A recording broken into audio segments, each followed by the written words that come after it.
One moment. Like, I hit the scene change button. I apparently forgot to hit the put us live button. Okay, so we should be going out. Mrs. Nat says hello from Vancouver Island. Also hello from Vancouver Island. Hello, humans. Hello. I want to thank everyone for their patience this week.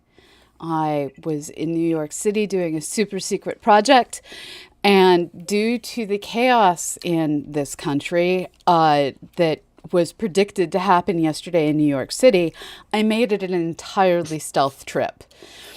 So, yeah. Did you? Yeah. I think you. How many airplanes have you flown on now since the pandemic? Like, how many times have you been on airplane trips? I don't know, 5 or 6. Wow. Is it the same as it was before? Is it getting to the same as it was before? So, no. So I still haven't been on an airplane.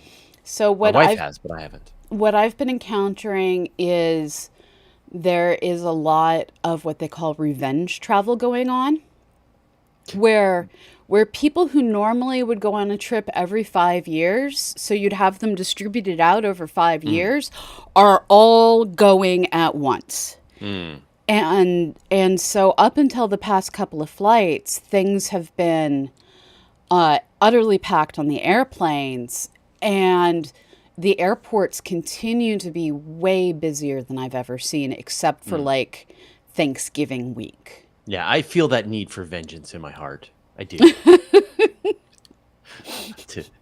to fly somewhere cool and go like, take that, COVID. Yeah. What gets me is like I'm the only one wearing a mask most of the time. Yes, I'm almost the only person wearing a mask in Yeah. most of the grocery stores and stuff. And you know what? I'm starting to not bother in various places I have because, two people with long COVID in my life, oh, and yeah. that shit scares me. Yeah, you don't So want I long shall COVID. mask forever. Yeah, I mean, have you seen what's been happening with Dana Cowan, physics Yeah. girl? Yeah, What a that's nightmare. Oh, it's it's heartbreaking. yeah. I'm glad that she had that spectacular wedding, but Yeah, I hope she recovers. yeah. All right, let's get into this week's episode. You Yeah. ready? Okay, it's 674. Yes. All right. So I am pressing record. I am pressing record. And I am making sure that I have the patrons open. Oh, good. I do not, so I'm going to do that. Um, all right.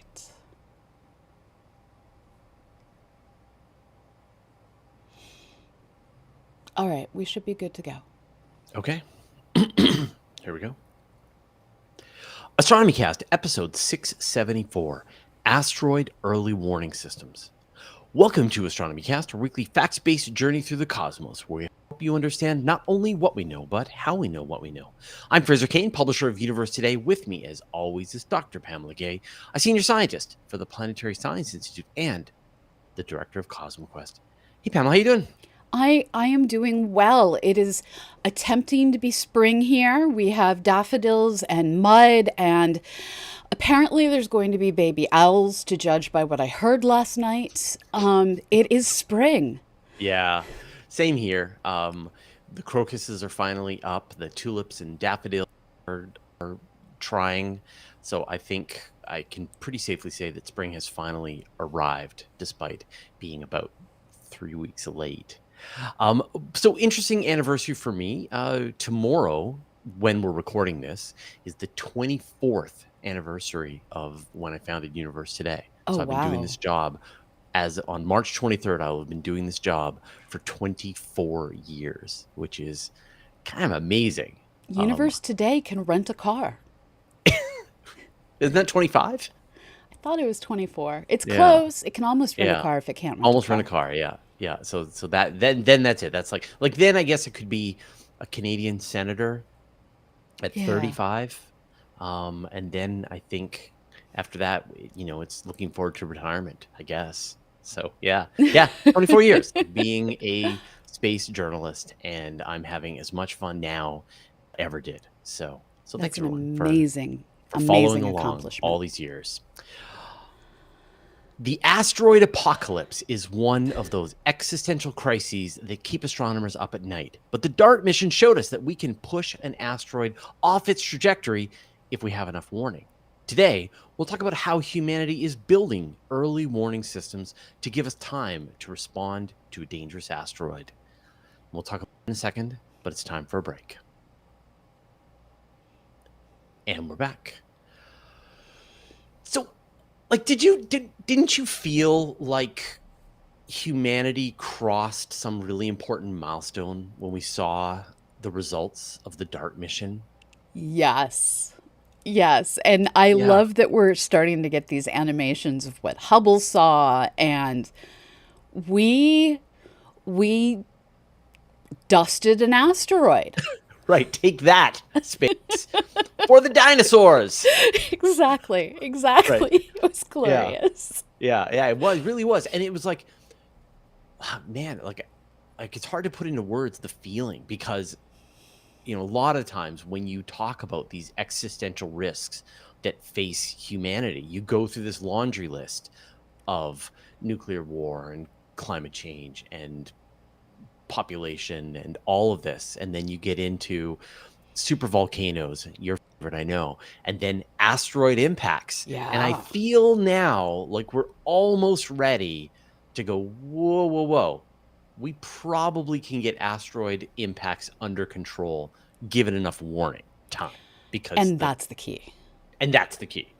So now that we've demonstrated that we can push an asteroid into a different trajectory, what are the plans? I guess, how do we find asteroids today? So there are a number of different surveys scattered around the planet that are each in their own way looking for the things that flicker, flare, and move in the night. And one of the rather terrifying statistics is, of those asteroids that could do a good job destroying a town or a city, we probably only know of a few tens of percent of those Hmm. objects. So we know the big ones though, like the Yeah, kilometer-sized ones, the world enders. Those we know of and have mapped, but it's not the to the ones, 100% level, though. but pretty close. We think, and this is Right.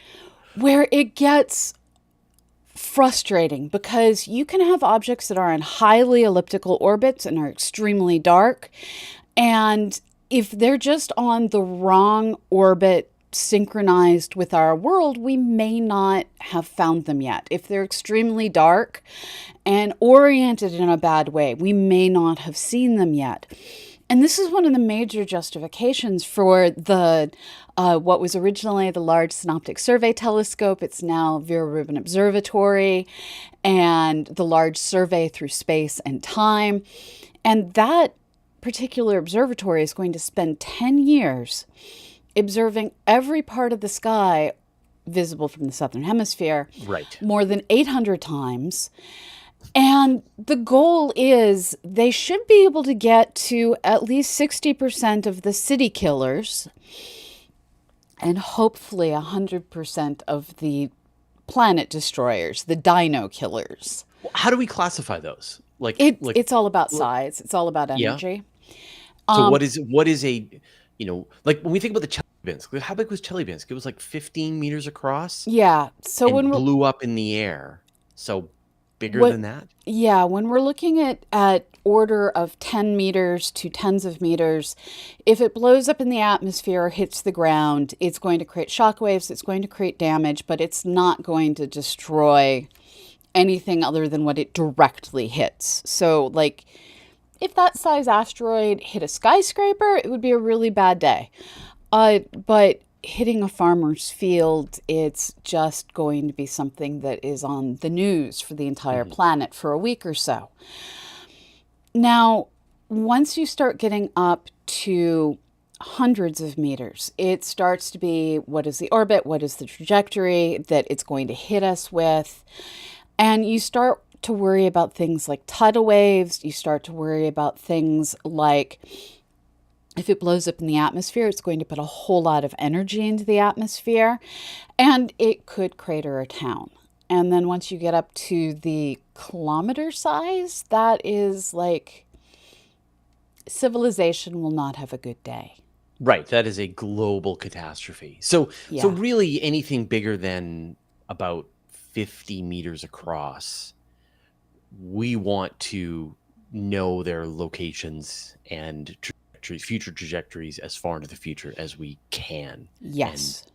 And because anything above that size, you're, as you say, you're taking out a city. Bigger than that, you're taking out a continent, or you're causing damage to a continent. And then bigger than that, and you are causing there's an impact that is Climate hitting the entire planet. Yeah. To some degree. What you may not get hit by the actual impact or the tsunami, you may very well have your crops fail because the skies are filled with smoke for 5 years. And this is where, do you know where you're going to be in 2029 when a certain fascinatingly named object happens to pass near the planet? Home? Here? Yes. Watching the sky when it goes by? So sadly, where we are, we won't be able to see it when Apophis goes by in 2029. It's actually going to pass between us and your typical weather or communication satellite up in geosynchronous orbit. And Australia and New Zealand have a really good view. So I'm thinking I may use this as an excuse to go down under if I can figure out the finances. Right. Give a few talks, watch an asteroid fly past the Earth. That would be kind of epic, wouldn't it? Be like standing on stage, giving a talk, and then everybody stopping and watching this bright star fly across the sky. And then that would be amazing. So all right. Well, we talked briefly about Vera Rubin. We're going to talk more about the ways that we're going to try to track down all of these dangerous asteroids in a second, but it's time for another break. I need to drink my coffee. Sorry, everyone. Coffee is life. Okay. And we're back. So you were starting to talk about various automated telescopes. There are networks of telescopes operating right now today that are tracking as many of these asteroids and comets as they can. Yeah. So for instance, if you've heard of any of a vast number of Comet Atlas comets, those are all getting found by the Atlas survey, which is run by the University of Arizona. There's NEOWISE, which is using the WISE telescope for a new purpose, and it's out there looking for cold things moving through the sky. All these different objects, the Catalina Sky Survey, it's another University of Arizona project. Arizona is basically working very hard to keep us safe, but they have Barringer Crater. They know the consequences. That's a joke, people. So we have Catalina Sky Survey. We have all these different telescopes that are out there in a variety of different sizes. The Zwicky Transient Facility is working out in California. And they are imaging regions of the sky that basically, as much as they can, giving priority to the parts of the sky that are most likely to have asteroids and comets. So things near the disk of the galaxy are given priority. And they're looking for anything new that isn't already categorized. And they are putting out alerts when new things are found, and coordinating through the Minor Planet Center out in Boston, which is organized by the International Astronomical Union.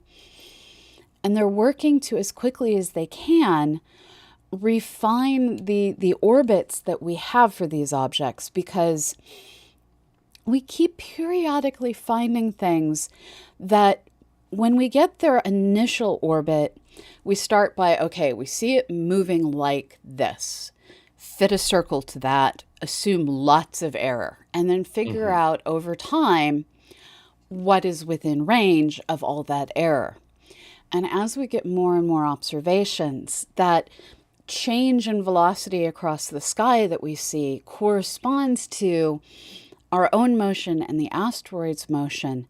And it gets to the point that only one orbit can fit the motion that we're seeing of that asteroid, and the Earth's orbit is well understood. And in the interim, though, between going from the approximating it with a circle to accurately well-known orbit, occasionally we find things that look like they're going to hit the planet, and those things are given a great deal of observational priority, I guess is the best way to put it. Yeah, and actually there's one right now, and I forget the designation of it, but it was found on Valentine's Day. It's coming Valentine's Day. Oh, it's coming Valentine's Day. That's right. Yes. That's right. Yeah, Yes. yeah, in 2046. Let me pull up the information. I was in the process of pulling it up. But this happens all the time, that astronomers find some object, they run their initial calculations, and they go, uh-oh, right? As the future orbits of the asteroid, one of them crosses the Earth or is within a certain error bar of crossing the Earth, and then they go, uh-oh, and then they call all their friends and say, could you double check my observations and keep tracking this asteroid so we can all agree that this thing isn't going to be a danger? And this is what happened to Apophis. Like, you are all familiar with Apophis because it was going to be making this close flyby in 2029, and then I think a few years later it was going to come back around and had a chance of smacking into the Earth.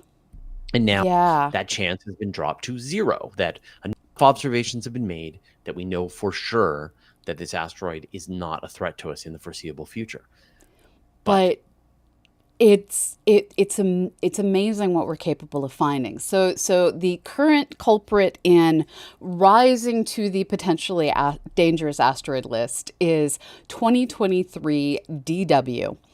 And on Valentine's Day 2046, there is still in a 1, and I'm not finding the most accurate to the moment numbers, but as of last week, it was 1 in 607 chance of smacking us, which in the grand scheme of things is enough that we pay attention. It's 2046 that we have to worry, and we now know we can nudge these things by smacking them with heavy objects, which is satisfying. 100%. Yeah, take that, asteroid. And so, like, when you always hear people talk about this, like, if the astronomers found a dangerous asteroid, would they alert the public? And the answer is absolutely. Yeah. And the way they would alert the public is, we found an asteroid that has a 1 in 1,000 chance of getting close to the Earth. Could everybody please do follow-on observations? Everyone does. And they go, oh, now we found that it has a 1 in 100 chance of impacting the Earth. Now we found that it has a 1 in 10 chance of impacting the Earth. Now we found it has a 50% chance of impacting the Earth. And we are launching things at it. And we're starting to launch things in its direction. And so we all see this story unfold in mostly real time as astronomers become more and more certain of what the future holds for this asteroid. And like across science, like everything, like, did we find life on Mars? Did we find life on exoplanets? Like, they're all, you get a hint, then you get confirmation, then you get another paper, then someone claims it's not true, and it just goes on and on and on. It all unfolds in real time right in front of you. It is impossible for astronomers to keep their mouths shut. So don't worry about it. Yes. So there is the we can't keep our mouths shut problem, except somehow with Gamma Ray Burst 2017, they mostly kept their mouths shut. That still shocks me. There were a lot of graduate students whose lives were threatened, I suspect. Yeah, thousands of co-authors on the paper, and yet they somehow kept it out of the press. That was spectacular. But with things like asteroids, the issue is you also have all the asteroid hunters out there who are largely amateur astronomers. These are people of means who have bought their own telescopes that range from your standard 16-inch up to a meter class telescope. And they're out there night after night taking gorgeous images and looking for the things that move, reporting what they find to the Minor Planet Center because they're hoping to get the discovery credit. So if it's not just the amateur astronomers out there with our automated surveys, but also hundreds to thousands of people scattered across the entire planet where we see things getting discovered by Hungarian astronomers, Japanese astronomers, it's people all over the world. Now, we had a really great test of the existing asteroid Yes. early defense system. Actually, multiple tests. So have you been following these stories? Yeah, so a few weeks ago there was what may be my favorite tweet to come out of the ESA operations Twitter feed. And it basically amounted to, if you go outside at this time, you're going to see a fireball go through the sky. Don't worry about it. It said it in much fancier words. We'll put a screen Yep. capture of the tweet up on our Yeah. website. And this was a matter of a amateur astronomer discovered it, reported it, it got confirmed. And then this fireball streaked over the United Kingdom and France. And because of all of the dash cam videos and people reporting what they saw and their phone videos, they were able to narrow down to a few square blocks, basically, where this sucker hit. Hmm. And it was a school kid that found the first notable fragment. And these were not small fragments. They weren't deadly fragments. They were cool-sized Yeah. fragments. And it was just awesome. Now, have you ever seen a fireball Yes. But with your own eyes? they've never been like the kind that people go out and find things. There was Right. one time I was driving down the highway in California, which is not when you want to see a fireball, by the way, folks. And something streaked through and I had this moment of, I want to watch it and not the road, but I had to watch the road and that made me sad. Yeah. And then I've seen bolids during meteor showers. But Yeah. have you? I've seen one bolide during a meteor shower, similar Yeah. to you. Bright enough that you probably could have read a book to the Yeah. light of it, It's but not amazing. like turned night to day the way some of those can. So, and I've seen one, and like I've spent, here I am now in my early 50s. I've been out many Yeah. nights, and that's all I've seen.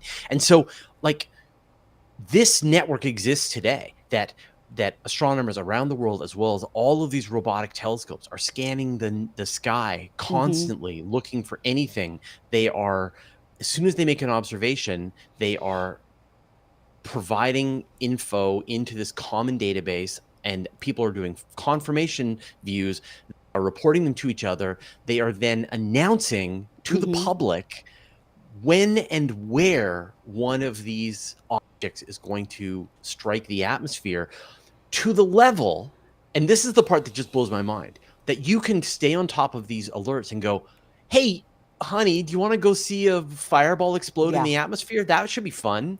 Yeah, let's do it. And so you hop in your car, drive 6 hours, walk outside, close the door, pull out your cup of coffee, look to the sky, check your watch, and then There boom, it the sky goes. explodes. And that has never been possible in human history. And yet we are moving to this world where watching asteroids or meteors explode in the atmosphere is the kind of thing you can do on a lark because you've got this level of information.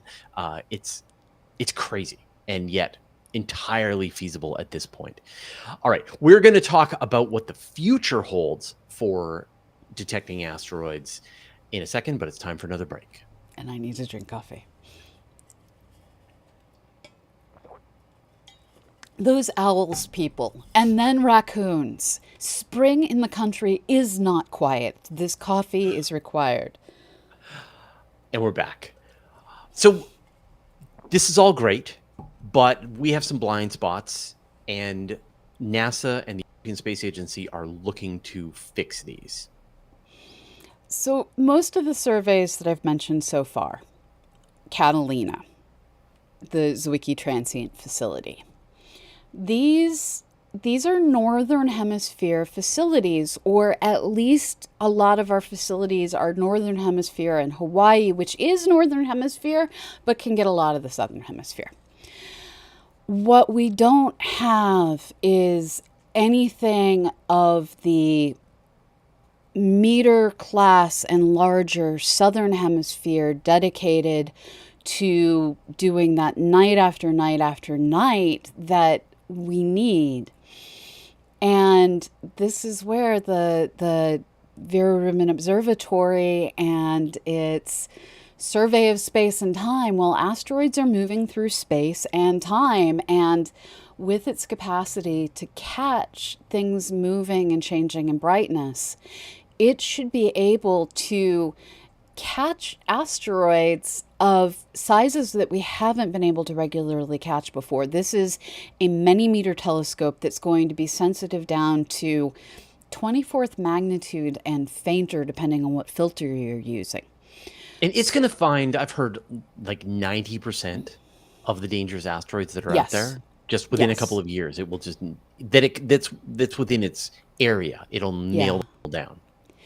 And there's folks thinking that if they can extend it just a couple of years, they'll be able to get all of the down to wrecking a small town asteroids at that 90% level. Right. And so here's to hoping that it does 10 years and then does another couple of years. And it's this triple threat of massive mirror with huge light collecting area being designed to image fairly large areas of the sky with massive specially made cameras. They're having to develop teraflop computers to deal with this. Yeah, the most powerful digital camera that's ever been made. And then looking at everything with a cadence of every few nights for the entire visible sky from its location. That is going to allow us to do things we just haven't done before. The thing that I am most looking forward to, and I suspect that there are others who are even more eager than I am, is if there are other large planets out in the Kuiper Belt, it's going to find them in short order. Yeah. Michael Brown has basically said, if LSST can't find my potential planet, it's not getting found. Right. And all of space, it's going to get our whole solar system. It's kind of awesome.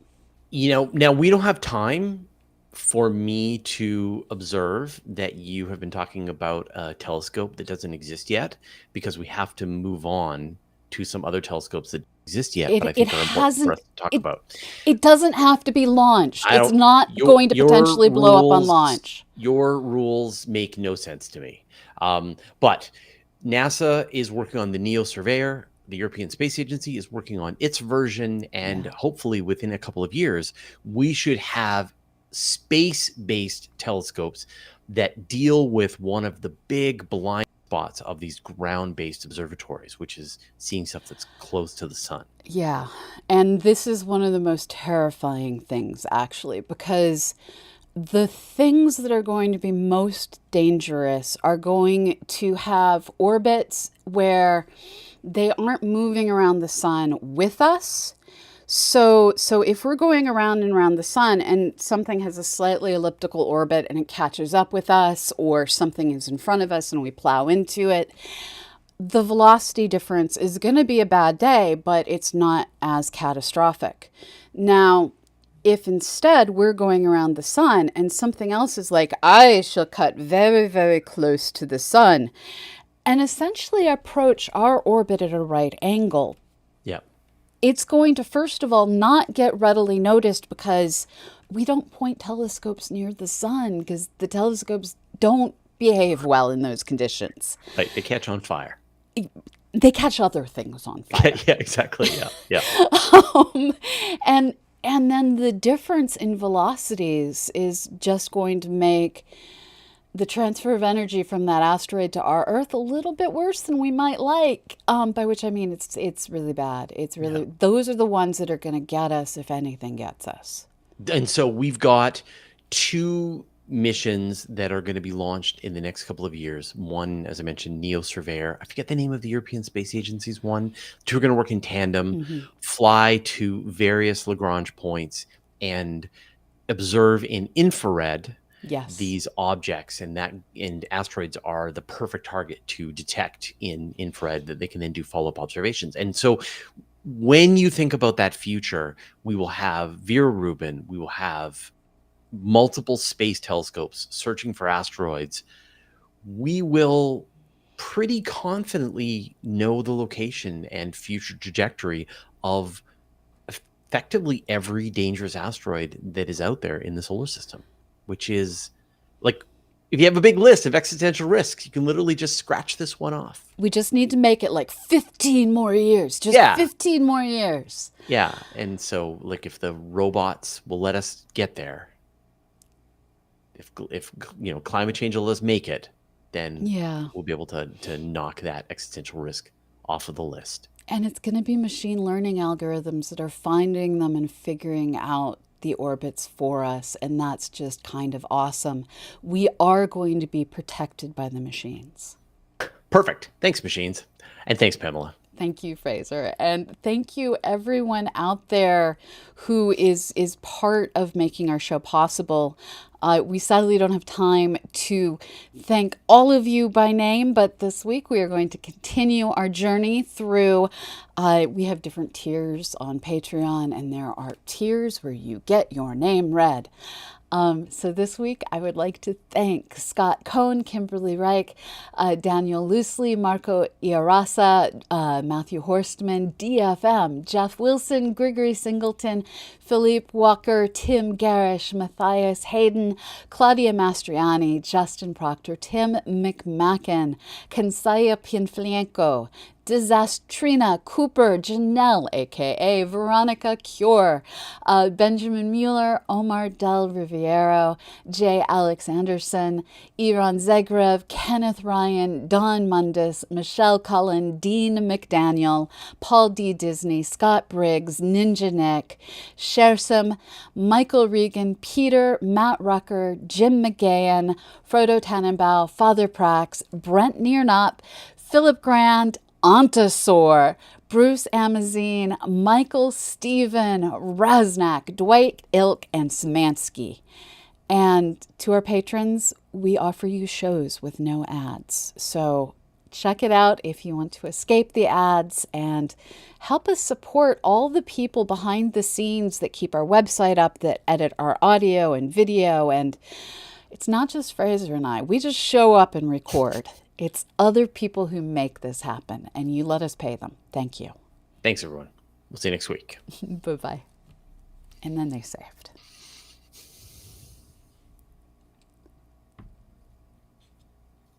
So seriously, I am going to try and get myself where I can see Apophis fly by in 2029. This was something I decided a few weeks ago while I was reading about That's amazing. 2023 DW.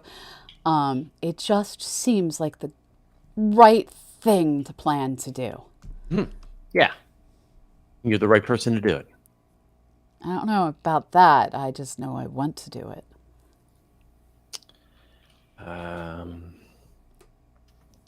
Let me just make sure this thing is uploading, and then we'll get on to your utter lack of questions, everybody. I don't see any questions. I'm scanning through Twitch. I see waves from Not the Brain, Immortality 13, Zach, Ironheart 50, Null Denominator, Real Fake Admin, Astro Wise.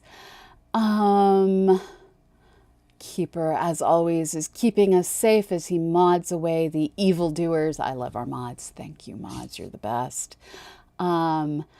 Arctitufus is out there saying, don't look up. No, you should look up. You should look up. Planetary Pan has the update. 2023 DW was removed from the potential Yep. impact list on Monday. And that mission is Neomir. The European Space Agency's asteroid hunter. Okay. Near Earth object mid-infrared, I believe, is the acronym. Neomir. So All it right. sounds like it sounds like a Scandinavian horse. Okay. Well, so we either wrap things up or we have a rant. So Albuquerque Halsley says, why would you make concrete out of starch on Mars when you could just use sulfur? I know nothing about this. Do you know anything about this? I know a boatload about it. Yeah. Oh, So please tell. yeah. So you probably heard that story that came out about a year ago about people proposing that you could build bricks out of astronaut blood and urine on Mars and the moon. Did you hear about I that? think I quickly blocked it. Right. Just you're like, ew, I don't want to think about this. Yeah, no. Yeah. So the gist is that if you want to build bricks on Mars or the moon, you got the regolith, but you need some kind of binding agent that's going to connect them together. The one possibility is that you sinter, so you heat it up to thousands of degrees, and then you turn it into glass, and then you're able to bind it together. It's very brittle. Doesn't give you a lot of compressive strength. The other option is you put in some kind of glue, like concrete, and obviously finding concrete on the moon is going to be tricky. And so researchers were like, what else if you think of it like Apollo 13, if you just take everything that astronauts on the moon have at their disposal and you throw it on the table, what could be used here to start making building material? And the one that they proposed was human blood. And those must be MIT people, because they refer to their school colors of maroon and gray as blood on concrete. no, that's great, but no, it's the University of Manchester. And so they were going to this, and then they were like, well, what else? Like, obviously, we're not going to be bleeding our astronauts that's ridiculous. So they looked for other things, and what they found was that potato starch makes for a very high strength concrete. So the compressive strength of concrete is like 37 kilopascals, and they were able to get up to 95 kilopascals. So it was exceeding high strength concrete in terms of compressible strength. The downside of building your concrete out of potato is that when it rains, your bricks start to melt, but you don't have that problem on the moon or Mars because there is no rain. No. And so they found that with if you take a sack of potatoes and you dehydrate it down to just a few kilograms, you can build hundreds of bricks on Mars. And so the thought is that you could grow potatoes on Mars or the moon, and then extract the starch and then build that, use that as your building material for building bricks on Mars. I love this. I love this. Yeah, completely. I think it's a great idea. It's is it a better idea than other methods of building? It's better than blood on Mars. Well, it's better than blood, yeah. And I think blood is very inefficient, right? Because you feed potatoes to astronauts, and then that's like that same argument that why eat, when you think about the amount of energy it takes to produce a cow, or a pound of beef compared to a pound of the stuff that you feed the cow. Yeah. Like you get whatever it is, 10 times less land to just eat soybeans as opposed to feed soybeans to cows and then eat beef. Yeah. So same thing, right? You require a lot less energy to just use potatoes as opposed to feeding potatoes to astronauts and then bleeding them for your bricks. So, it's an interesting idea. Who knows where this is going to go? Like, it may just make the most sense to send some kind of calcium carbonate as a binding agent, or maybe they find ways to extract this on the moon and produce that. So the one of the amazing things about why Roman architecture didn't fall apart the way even modern architecture often does is the limestone that is part of aqueducts and walls and things like that, when it gets wet, dissolves and refills any cracks in Hmm. the walls. And Yeah. so essentially, concrete that is rained on and contains limes, not the fruit, but the Right. mineral, is actually self healing to a certain level. And you can't have that kind of self healing in a dry environment. And that's just one of those fascinating things to think about.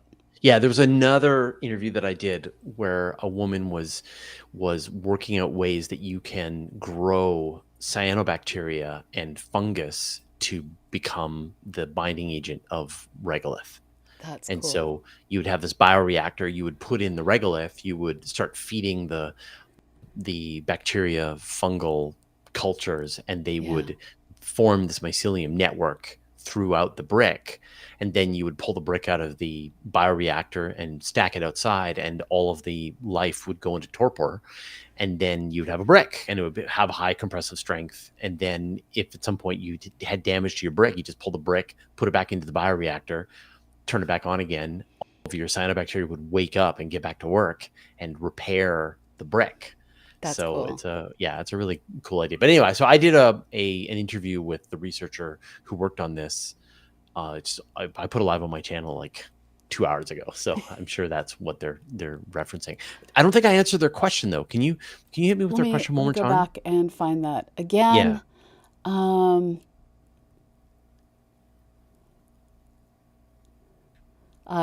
Astrowise is saying, feel free to ask your existential crisis questions. So Yes. Albuquerque Housley said, why would you make concrete out of starch on Mars when Right. you could just use sulfur? And I don't know about the sulfur. Yeah, so I don't know whether sulfur can be used as a binding agent for regolith. Let me see. Uh, Regolith binding agents, sulfur. So lunacrete. So the sulfur acts as a thermoplastic material binding with a non-reactive substrate. So that has been proposed. Like we know that we need to build bricks on Mars, and we Yeah. need to build landing pads, and we need to build roads, and we need to build structures on Mars, and we're Yeah. not going to bring it from Earth. And so then you're back to this idea of like, what are the raw materials that we've got to work with? We've got sintering, we've got various biological elements, we've got other elements that are Mm-hmm. present on the surface of the moon or Mars in various quantities that we can use. And now it's just a matter of trying them all out and testing them all and throwing Yeah. every idea at the wall to see what works and what doesn't work. And it might very well be that sulfur is the good one. It might be that sintering is the best way. That so we just don't know. But we know that we have to build it locally. We just don't know what is the absolute best way to do that. And this is what this process looks like. It was funny. Somebody in their comments accused me of doing clickbait by suggesting that you could use potato starch to build bricks on Mars as part of this interview. No, I'm just you like, don't do clickbait. oh, I do clickbait. But that is Yes, still trying to tell people to be interested in the click. story and Yeah. check it out. And so that's part of it. But Yeah. but like, how else are we going to do this? Like, we're in the no idea is too crazy yet phase of this process. There are no buildings on the moon. There are no cities on Mars. Are we going to ban people from investigating whether or not potato starch makes a good brick on Mars? Right? Is that You do you go to let jail? people go and do the science. Yeah. You let them do the experiments, Yeah. and you never know when you're going to come across something that actually will revolutionize how we do things here on Earth. And Yeah. Yep. it's watching advances being done in solar cells. It's we're finding some technologies work better in the zero humidity of outer space, and Yeah. yeah, it's Yeah. really amazing. This perovskite Yeah, technology, is which is amazing. amazing. Yeah. Yeah. But you just paint it. You just Yeah, paint anything you want with perovskite, and it becomes a solar panel. Problem is, on Earth in the atmosphere, it degrades quickly. almost instantly. Yeah. And so you Code spend more it. time coding it, putting it in glass, Yeah. figuring out a way to never let one atom of the atmosphere reach the perovskite. But out in space, suddenly everything changes. And that part I think is really exciting, that Yeah. there are technologies that will work in space because of its airlessness, because of its lack of pressure, because of Yeah. its access to Potato radiation. bricks. Yeah, the the balancing of the gravity, all of these things. Suddenly the downsides of all of this technology become upsides in space, Yeah. and it's just a matter of us figuring out what it's going to be. Yeah. The future, the next 20 years are going to be insane. Oh, the next, I mean, 20 years is too far. So I'm I feel like we're starting to ramp up on the singularity in terms of just the pace of technology. Like it's really hard for me to stay on top of it, and I am embedded in it. yeah. So what I'm looking at is the combination of the Europa Clipper is going to be on its way, and it takes a good decade to get a good lead up on a mission. Uh, we're also looking at don't look at climate change unless you hate yourself, but look at climate change because we do need to take care of the planet. And we're just starting down the road to discovering what AI can actually do. Hmm. And so that nexus of, oh wow, Earth may not be as livable as we need it to be. Hmm. Machine learning is going to be creating completely different realities than what we were imagining in sci-fi. And then just starting to barely get data back from the outer solar system. It's such a weird Yeah. trichotomy. Yeah. Yeah. Yeah. It is a very weird time. What did I see yesterday? I saw, so before there was stable diffusion, this thing, you give it text, like Midjourney, you give it text and Yeah. it pumps out a picture. So now we're at text to video. So you feed it the script of a video, and then it generates the images that go along with it generates video. And so someone That's had done wild. this short story about the robot apocalypse, and it was about a 2-minute video that was just different scenes of roboty things that were being generated by this. And so, like, I would not have predicted this. And so now we Yeah. are, and it's obviously it looks like hot garbage, right? It's horrible, malformed, But it's multi-tentacled. the beginning. It's the beginning. Yeah, Yeah. exactly. And so you come back around. Like Midjourney now does hands properly. But my favorite meme is that, where AI gratefully accepts the task, and you've got all these malformed hands shaking hands with each other. You seen Yes. this? Yes. Yeah. Right. Well, now you ask Midjourney to draw you a hand, and it draws you a hand, and it looks fine. And Oh it man. draw me a picture, draw me a person who is in a cafe with a mirror beside them, and it does it, and it gets the mirror part right. So, and their hands in the mirror correctly, right? Like all of the stuff that you go, stupid computer. Now Yeah. it's all gone. Now it's all fixed. And so this next version, where the level of audio narration is seamless, flawless, and now they're starting to deepfake people's voices flawlessly that you wouldn't know. Yeah. And then this next thing where you've got, like, you're watching, like, yeah, this is garbage, but it exists, and Mm-hmm. that's the first step, Yeah. is watching this garbage. So it's yeah, it's the craziest thing, and we're here watching it all unfold in real time. Yep. Too Yeah. fast. Slow down. Like, as a tech nerd, it's too fast. I need it to slow down. I need to be able to digest this stuff. It's too much. Yeah. And and like, that William Gibson quote, right? The future's here, so it's not Yeah. equally distributed. Um, that's what this feels like. Yeah.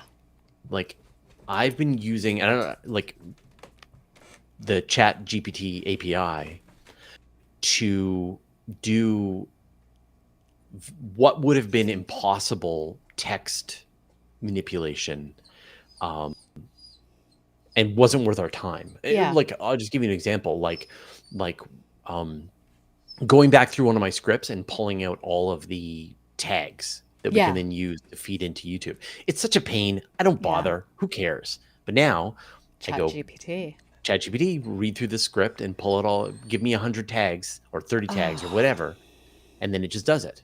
And you're like, okay, right? Because I yeah. couldn't afford to do it before, and now I can. And so I think there's a lot of this, just these little things that are so kind of squishy and weird that you couldn't come up with an algorithm to do. You couldn't come up with a regex in the past that would do this, and now you can start to figure out ways to accomplish kind of stuff, and it's Yeah. going to appear across our lives in everything that we do. Right? We are my dog can hear things. Sorry about that.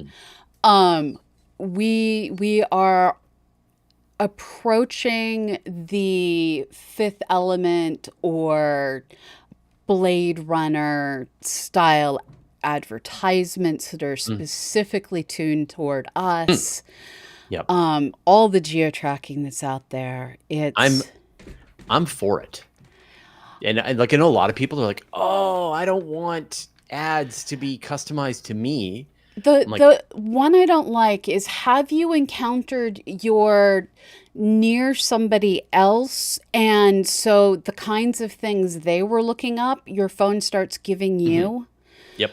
I have friends that are into shoes, and I can always tell when we've been geotagged together because suddenly I start getting more ads for cute shoes than I'm not a cute shoes Yeah, person. I get stuff from my kids. Yeah, Yeah. yeah. Yeah. So those are the ones I'm not sure about. Yeah. I am 100% for laser targeted advertisements. Like, if I'm gonna have to experience ads, I want them to be valuable. But Like, I don't want somebody else's ads, is what I'm saying.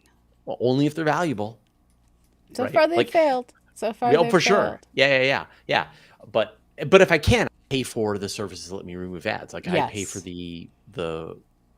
the pro version on YouTube, so I don't see any ads on YouTube. I pay for Netflix. I pay for Disney Yeah. Plus. Like, I'm not gonna, I'm gonna experience the minimum number of ads that I can. Which is why people should join my Patreon at universetoday.com, because if you do, then we'll remove all the ads from Universe Today for you for life. Go to patreon.com/universe today. Uh, so, but yeah, no, I think ads should either be non-existent or so targeted that they are like a trusted friend giving you an insider tip. Yeah, yeah. And folks, if you haven't discovered the stop showing me ads like this buttons that you can get on Twitter and Facebook, I have inadvertently trained Facebook to only show me ads for the exact clothes I want, Kickstarters I want, and things my friends like, because I got too close to them in real life.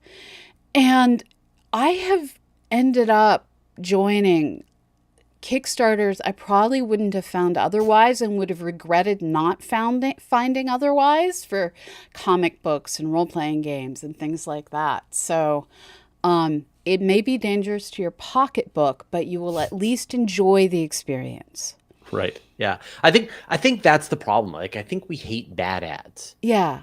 That's what we hate. We hate ads that are utterly untargeted, that are wasting our time when we have to sit and watch a TV show, and then we have to watch 30 seconds of something, a Twitter timeshare condo or whatever. We don't Twitter need it. got really bad for a while. Like I got a forklift ad. That's see, so maybe that was based on me. I've been looking at earth moving equipment, so you might have gotten that from me. Yeah.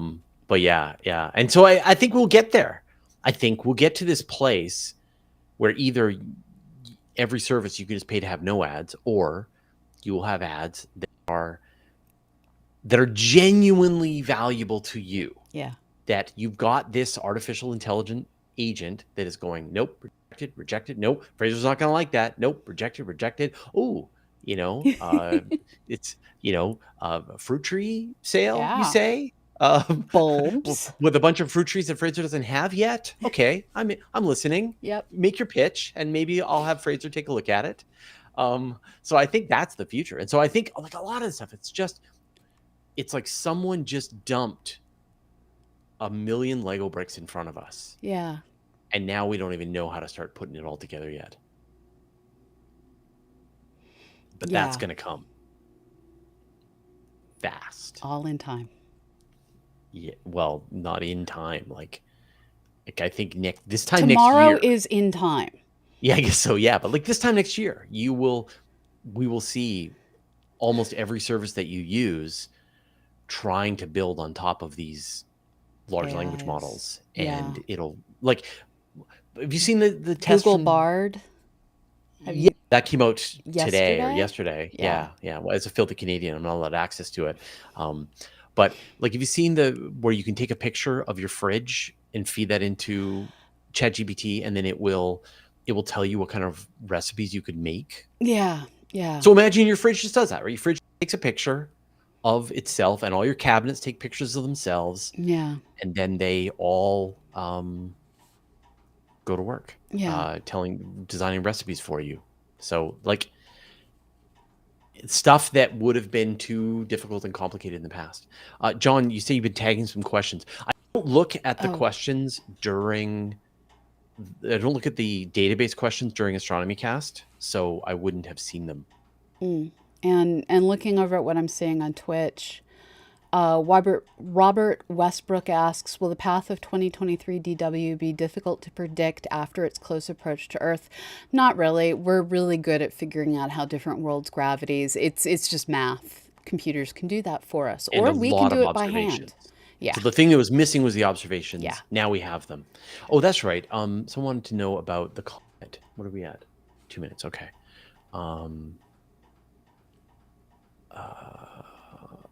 So Hello, Lionel Commander asks, new Unifex. comet. Hello, Bad Panda.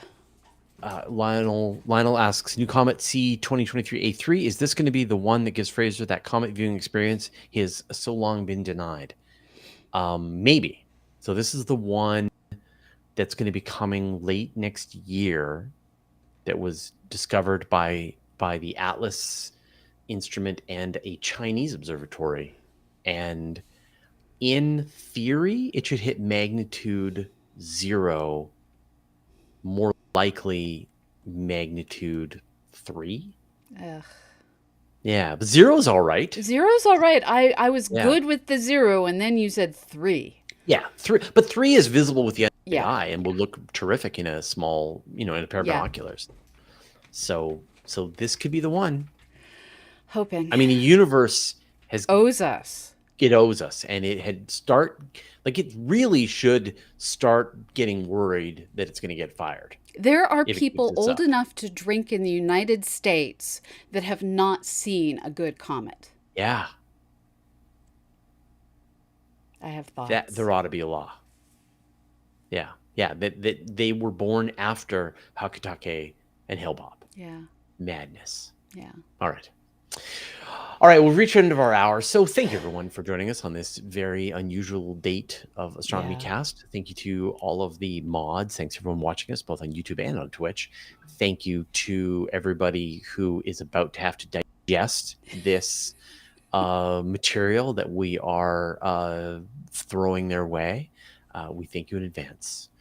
And Pamela, thank you for bringing the brain. And thank you for herding all of the conversations expertly. No problem. All We'll right. see you all next